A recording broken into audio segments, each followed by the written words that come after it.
¿Qué son los discursos de odio?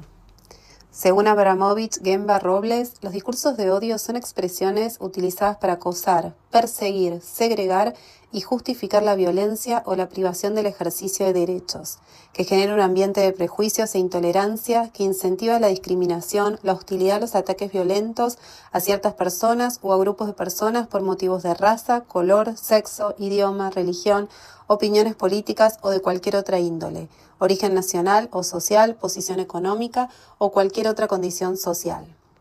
Según las Naciones Unidas, en el lenguaje común, la expresión discurso de odio hace referencia a un discurso ofensivo, dirigido a un grupo o individuo, y que se basa en características inherentes, como son la raza, la religión o el género, y que puede poner en peligro la paz social. El Plan de Estrategia y Plan de Acción de la ONU para la lucha contra el discurso de odio define este discurso como cualquier tipo de comunicación, ya sea oral o escrita, o también comportamiento que ataca o utiliza un lenguaje peyorativo o discriminatorio, en referencia a una persona o grupo, en función de lo que son.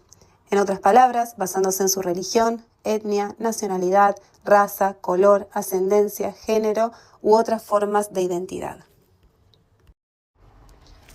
¿Cómo se manifiestan los discursos de odio? Los podemos reconocer en expresiones que difaman, hostigan, persiguen, discriminan, acosan o promueven el odio sobre personas o grupos de personas.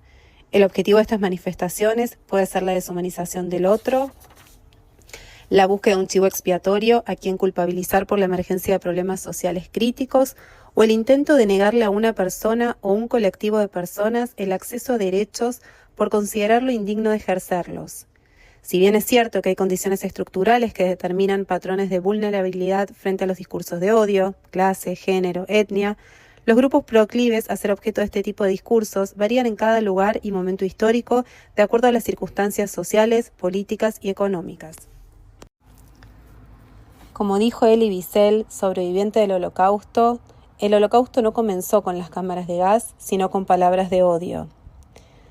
Tratamos de definir qué son estas palabras de odio, pero ¿ellas eran parte de aquel entramado social en épocas del nacionalsocialismo o lo siguen siendo en la actualidad? Dentro de las prácticas sociales y grupos objeto de estas manifestaciones de odio, encontramos a los judíos. ¿A quién odias cuando sos antisemita? ¿Todos los antisemitas conocen algo sobre el judaísmo, acaso? El judaísmo es la religión del pueblo judío y se basa en las enseñanzas que se encuentran en la Torá, el libro sagrado judío. Los judíos creen en un único Dios, omnipotente, todopoderoso y omnisciente, que creó, mantiene y supervisa cada aspecto de la existencia. El odio al judaísmo tiene nombre propio: antisemitismo. Este término nace de la mano de William Marr en 1879, un periodista que lideró la lucha para revocar la emancipación judía en Alemania. La palabra, derivada de un análisis de las lenguas del siglo XVIII, que diferenciaba entre las que tenían raíces llamadas arias y las que tenían raíces llamadas semitas. Esta distinción condujo a su vez a la suposición, falsa, de que existían grupos raciales correspondientes. En este marco, los judíos se convirtieron en semitas y esa designación allanó el camino para el nuevo vocabulario de Marr. Podría haber utilizado el término alemán convencional Judenhaus para referirse al odio a los judíos, pero esa forma de hablar tenía connotaciones religiosas que Marr quería restar importancia a favor de las raciales. El antisemitismo de Marr, aparentemente más científico, se popularizó. Con el tiempo se convirtió en una forma de hablar de todas las formas de hostilidad hacia los judíos a lo largo de la historia.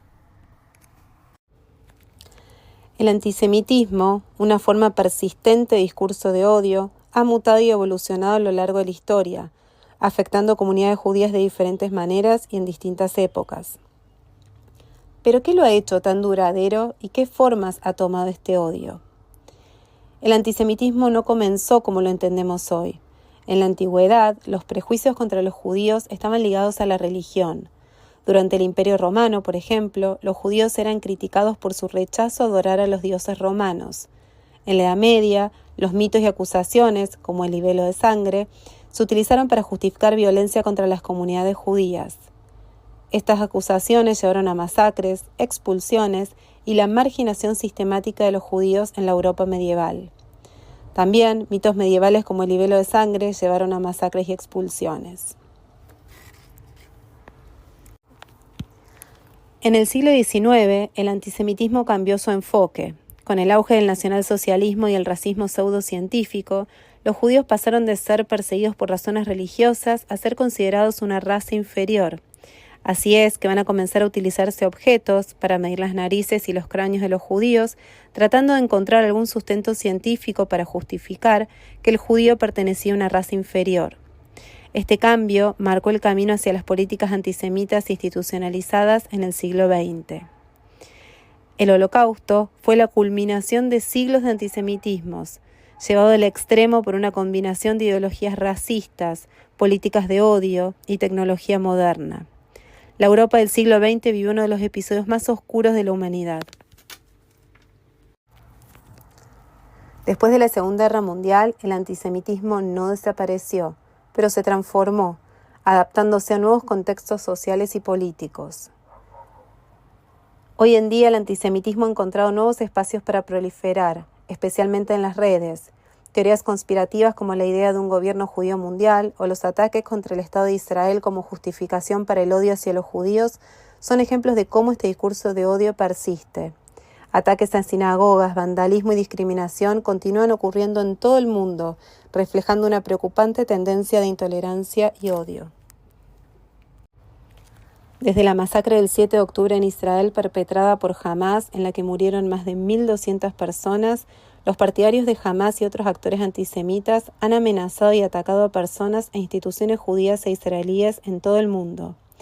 A modo de ejemplo, en Argentina, en enero de 2024, según fuentes de ADL, hubo más de 100 incidentes antisemitas reportados, lo que representa un aumento del 600% en comparación con enero de 2023.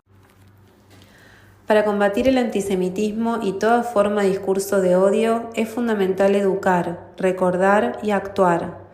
La educación sobre el Holocausto y los derechos humanos es clave para prevenir futuros actos de odio. Al mismo tiempo, necesitamos leyes más fuertes contra los delitos de odio y plataformas que promuevan la responsabilidad en el discurso digital. El antisemitismo como ejemplo de estos discursos de odio que dividen y en su forma más radical pueden llevar a un genocidio, es un recordatorio doloroso de cómo el odio puede enraizarse en las sociedades, pero también es una oportunidad para reflexionar y construir un mundo más inclusivo, donde ningún grupo sea discriminado por su religión, etnia o cultura.